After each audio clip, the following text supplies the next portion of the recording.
number of international students arriving to the US this August fell by 19% compared with the last year.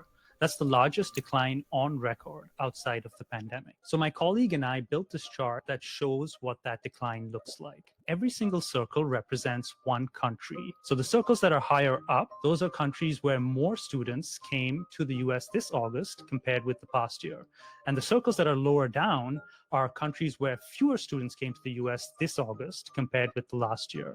And the first thing you see is that most countries are down this year. The really big circles here represent the countries that are the sources of most international students to the US. There was actually a 12% drop in international students visiting from China this year. There was a 44% drop from India. That matters because these two countries combined make up half of all international students in the US. One of the reasons we're seeing this decline has to do with visas. It has been more difficult for many students across the world to obtain student visas. You have some countries such as Lithuania with a 16% increase, or Belgium with a 15% increase, the UK with a 7% increase. But on the whole, we can see that international students from Europe have really not shifted by a very large amount, contrasted with the number of international students who are arriving from Africa, from Asia, or the Middle East. Another possible reason for the decline in international students in the US is travel bans. Iran is one of the countries on the travel ban list.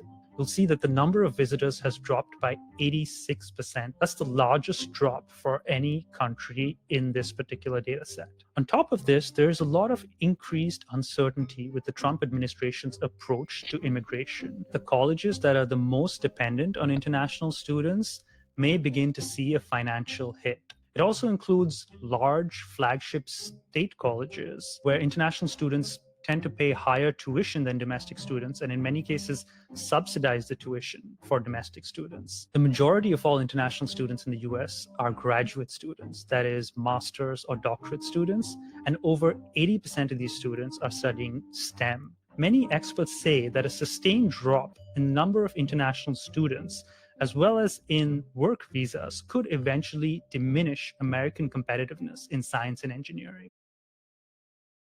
Well, Wale, I'm not surprised. Honestly, I'm not surprised by the numbers, but it was interesting to know that over 50% of international students to the US come from Asia, come from two countries, China and India.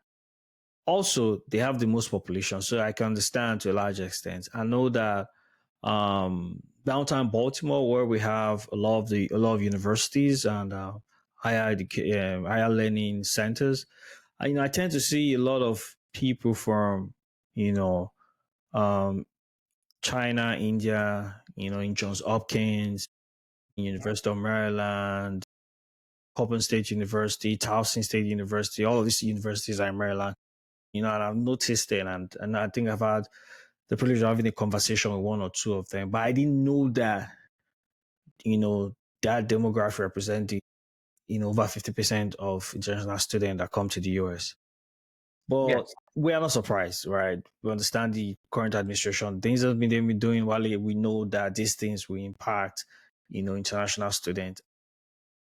It has, but there's a lot to really, really unfold in this issue. Yes, I think you did hit the nail on the head. There is a lot of restrictions. The author or the speaker in the video said that Iran is one of the countries I see by a travel ban, and they see like 86% drop. Now, from the Trump administration perspective, that's totally fine, but there's always a cascading effect when these kinds of bans are in place. And what I mean is that, like, once travel bans go into place, and there's a natural cascading effect of a lot more restriction, or how like we put it, the tendency to deny visas in other countries. So for that and what we see with China and India is what I would say that's the result, a direct result of the travel bans that is affecting other country. Now there are also additional restrictions that is.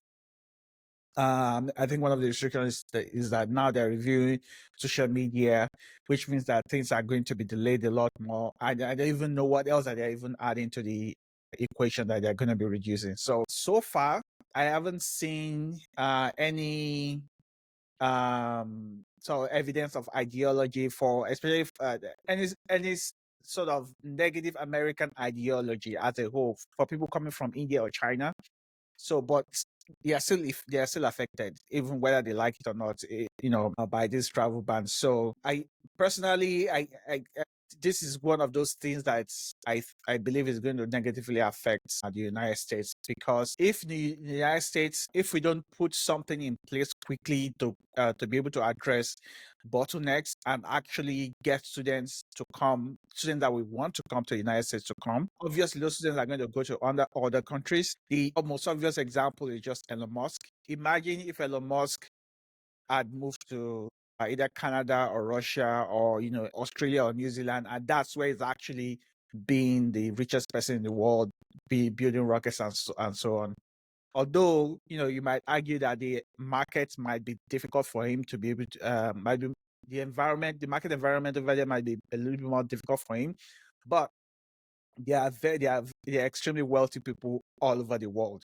The wealthiest people come from different nations, whether it's Europe, whether it's Russia. They are wealthy people, so they do businesses. That means that there's always a potential for people to be able to build something, regardless of the market constraints that they might have around them. Yeah, I mean, Wally, well spoken, because, one of the things that is interesting to also note is the fact that even though these are percentages being, shared, the fact is that those are huge numbers, right? Yeah. In actual fact, because when you say in Africa, 36%, did not show. Also, there's a lot of visa denial, like you Yes. mentioned on social media. There's just a lot of delay, so because I know of someone who literally missed the resumption, and the visas, they still didn't get the visa, so they waited past the resumption date when they're supposed to be in the US while they were still waiting for a visa.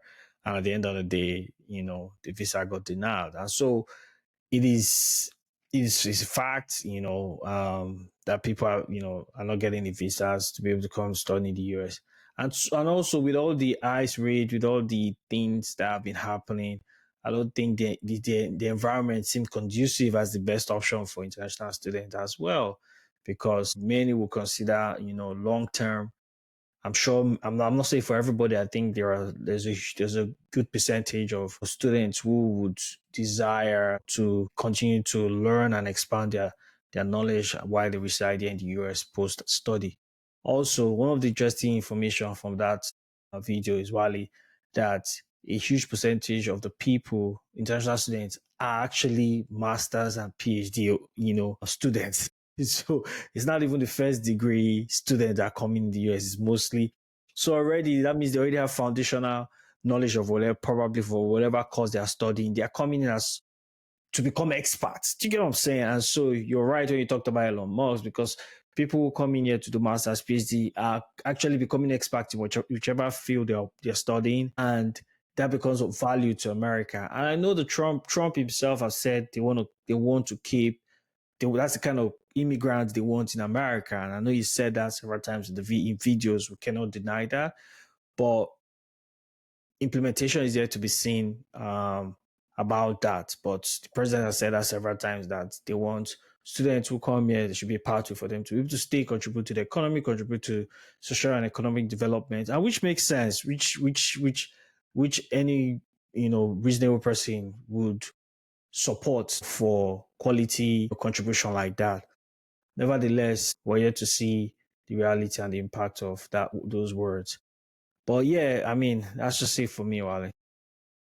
Yeah, thanks everyone for joining us today. I hope you are able to learn something. But generally speaking, I really hope that you don't give up on your dreams of studying in the United States. I know that there's still a lot of people that still want, a lot of Americans that still want international students, because they definitely do add to the American value and the American economy, and their net positive to America. So I still encourage you, continue to try to get that knowledge and really become the best that you can be in the world. Thank you so much for joining us. Please like, share, subscribe, and we will see you in the next video.